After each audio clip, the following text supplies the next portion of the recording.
Welcome to my designer class. My name is Mercy and I'm an independent Stampin' Up! Demonstrator. In today's tutorial, I'm going to show how I made this beautiful beach card using Beach Happy stamp set. Now, I used the Big Shot for creating some die cuts here. And in case you're ever intimidated about the Big Shot, there's nothing to fear. It is somewhat of a pricey item, but it is so useful because not only can you do die cutting, but you can also do embossing with embossing folders. So I'll show a little bit of both. So I will set this aside for the time being and bring in the Big Shot. So here's the Big Shot. And it's a little bit awkward here to show because it's pretty big, as the name suggests. So they have these plates. This is your main embossing platform. Now, if you're going to use a folder, you do not put this thin die adapter on. So the other thing to keep in mind is if you have a real thick folder, you only use one cutting plate. But this particular one, it isn't going to be a real thick one. It's one of the typical ones. And I love how Stampin' Up! Has a lot of their folders 6 by 6. So depending on which direction you wanted it to be, you can just turn your paper. So that's very useful. Okay, so I'm just going to set this in, put in my plate, and go ahead and run it through real quick. Again, it's a little awkward here because I'm trying to do this on screen, so I do apologize. But the other thing you should keep in mind is it does make sounds. It goes through tightly, but that is perfectly normal. And also you want to put the spine side, run it through first. Okay, so here's the big reveal, what the paper looks like from the Seaside embossing folder. So it's very pretty, very easy to do. The next thing, since we're on a roll here, is I will bring in the thin die adapter and we'll be doing some of the die cutting. You can stamp first and then die cut, but with this particular one, I kind of feel like it's easier to just go ahead and die cut it out. That way I know where I'm working. So here is the largest of the stitched shapes dies. And I also wanted to show this. This is what mechanics use, and it's magnetic. And I got this off Amazon. So I do not lose my dies. I just keep it to my one side, usually, or above, close to the Big Shot. And then when I am done running it through, I just quickly, put it in there so I don't lose it. Now, it would be helpful if this was the magnetic plate, but it's not, so we'll just be very careful. Okay, so you just simply run it through, and my work surface here is shifting a little. It does kind of crank through hard, but I've never gotten a sore arm from it, so nothing to be too concerned about. So I'm setting the Big Shot aside, and you can just then see how you just pop these die cuts out and they cut out perfectly every single time. So there you have it. So I can't say enough how much I've used the Big Shot since I've gotten it. I just really definitely think it's a must-have tool for a serious paper crafter. So here are my die cuts.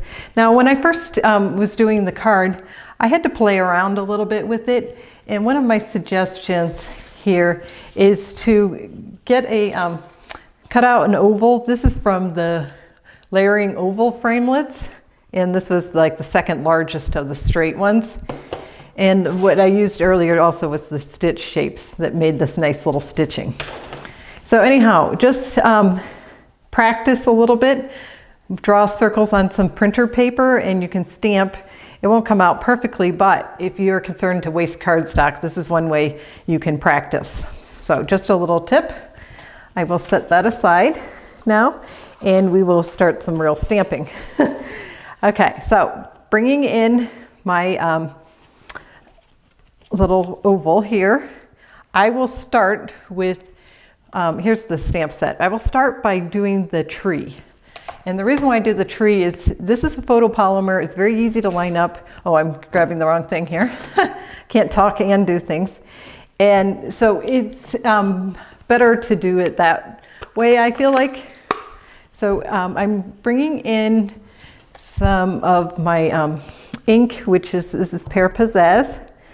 And of course you just want to make sure it's well inked, and you want to position it. Now, if I get off a little bit off the tree, off the oval, I'm not concerned. I am slanting the tree so it's this way. So like it's going towards the left. And I'm pretty satisfied with that. Now, here is the trunk. And with the trunk, I initially was a little bit confused by it. I actually was thinking this was the top, and it's definitely not. That's what holds it, if you will. And here's chocolate chip. This is a retired color, but you could definitely use something like early espresso or whatever color you chose. Now I'm just getting in here, and I'm going to stamp real quick. So there is my tree. I'm going to set that aside for the time being, and we will start building our scene. Now, the next thing I did was to do the basket. So I'm just going to stamp with the chocolate chip here, and I'm going to get my head in here and go ahead stamp. Okay, so I could have gotten a little darker there, but it's not too bad. And once I fill in with the basket part, no one will probably notice. Oh, it's right in front of me. Don't you love that when you're looking for something and it's literally right there? Okay, so this is Saffron, and I almost stamped on the acrylic block. And again, sorry about my head, but it's important to get straight in and down. So that's pretty good. I do like how this Saffron looks with this particular stamp set. I think it looks a little bit more like a natural beachy color than some of the yellows, which I usually tend to favor a color like Daffodil Delight. But in this case, I actually feel like the Saffron is really quite a beautiful card and color. All right, so Highland Indigo, and this is another retired color, but you could definitely use a different color, maybe Old Navy if you wanted, or something like that. So I'm going to right now go hit stamp, and I'm going to have it so this hat is like leaning up against it. And now that came out perfectly. Sometimes it doesn't, but you want to have it so it's being supported but not falling into the basket. So I'm going to stamp off. Now with the larger stamps, the solid stamps, I really love stamping off. I think it's the best and kind of the only way to go with this. Oh, it stuck to it. But look how perfect that comes out. I think it just looks remarkable. All right, so that is for that part of the stamping. Now the next part is we're going to create the ocean. And we have this stamp for here, and I'm going to bring out the Marina Mist, which is another retired color, but a pretty beach kind of look. So here we go, and I want to try to get a pretty good straight horizon look right under the palm tree, and I'm really sorry about my head. And there we have it. And this is very easy to line up if you are concerned about that. It's a very easy stamp to line up.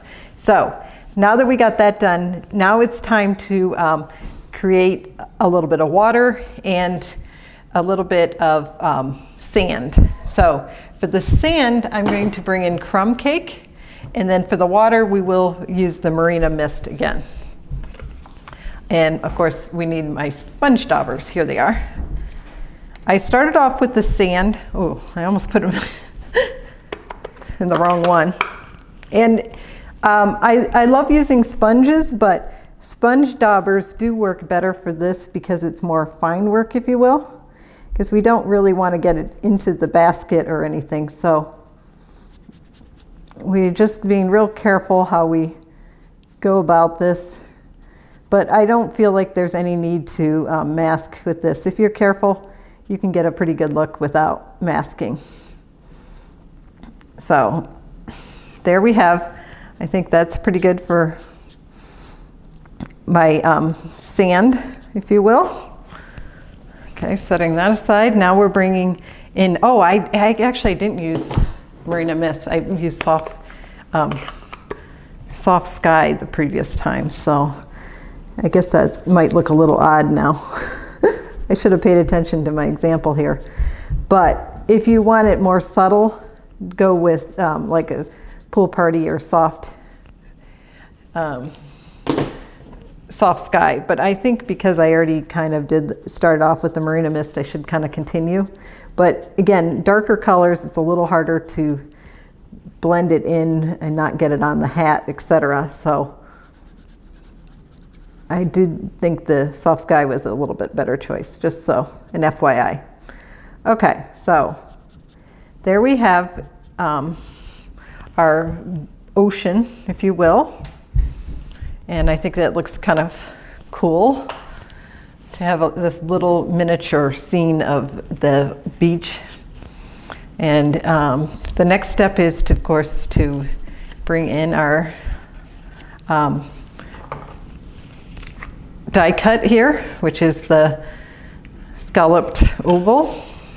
I'm going to go ahead and adhere this, and then we're going to do create our DSP for the sidebar, which is super simple, super fun.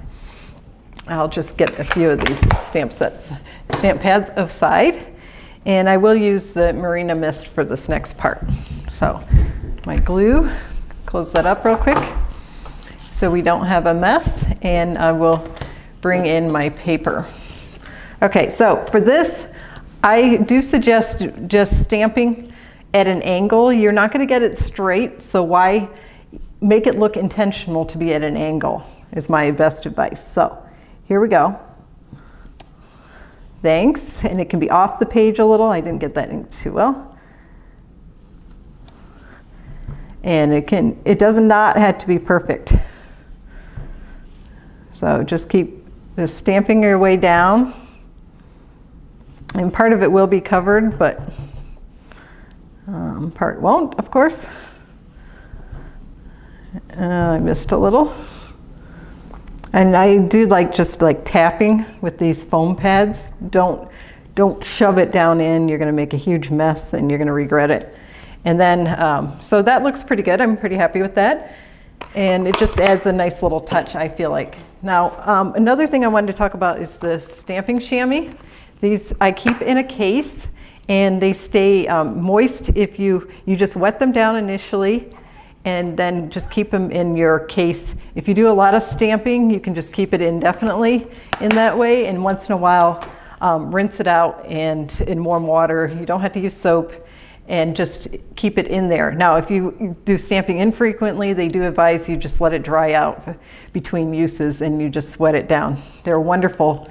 It's a wonderful thing to have, though, and much easier than like baby wipes, which leave a lot of undesirable things behind. Like it leaves behind some lint and that sort of thing. So I really much prefer doing this. So anyhow, that's my little plug about that. All right, so we're going to bring back in our our embossed paper, and I will go ahead and fold this. And we will get this card pretty much on the road, if you will. Now, the parts that is sticking out is usually the considered the front, and then the debossed is this. And both look really beautiful, but I will go ahead and have the part that is embossed that comes out. So I like using the liquid glue to put this down. Some folders do not weaken the paper as much as others. This one definitely does weaken the paper, and if you use like a cheap lightweight cardstock, it will actually cut through it. So you definitely want to use a nice cardstock. Stampin' Up! Has really great cardstock, and of course all the colors coordinate beautifully. So here we have this. Now we're going to add our DSP on the side. So I'll bring in my liquid glue again, and I do hope I have this centered. I do apologize. I know when I did my big shot work, it definitely shifted things a little. So, oh, I'm hitting things. I'm a bit clumsy here. Okay. Now for this one, the first one I didn't add dimensionals, but this one I feel like I wish I had. So I'm going to go ahead and add a few dimensionals. The dimensionals just add an extra, it just pops things up nicely, and it really can add a special touch to it with very little work. So push them down really nicely. If you don't, they sometimes are hard to take off the backings, and I just use my fingernails. Some people use the pokey tool for this, and they just pull it up, but I haven't perfected that. So when I say the pokey tool, it's the paper piercer, and it looks like this. Okay, so we're just going to kind of center this, and I'm going to kind of cheat a little and try to make my horizon, the water line, more or less straight. I'm more concerned about that than actually the oval looking perfectly straight. So opening up the card, now I'm going to stamp this beautiful sentiment. It says, "Relax, you deserve it." This, I think, is a nice idea. Like if someone did something nice and helped you out and you wanted to send them a card, a thank you note, you could give them this. Goes well together, I think. So there is the card. The last thing I want to do is add a pearl. The first card, which I will bring back in, I added a rhinestone. It's really up to you, but I was thinking a pearl of the sea. That would be kind of cool thought, at least. So there we have it, the pearl. I think that's a nice, like, simple, elegant, last-minute touch. Anyhow, thank you so much for watching. If you enjoyed this tutorial, please consider subscribing and giving me a thumbs up. If there are any products you would like to order, I would be happy to assist you with placing an order. And happy stamping.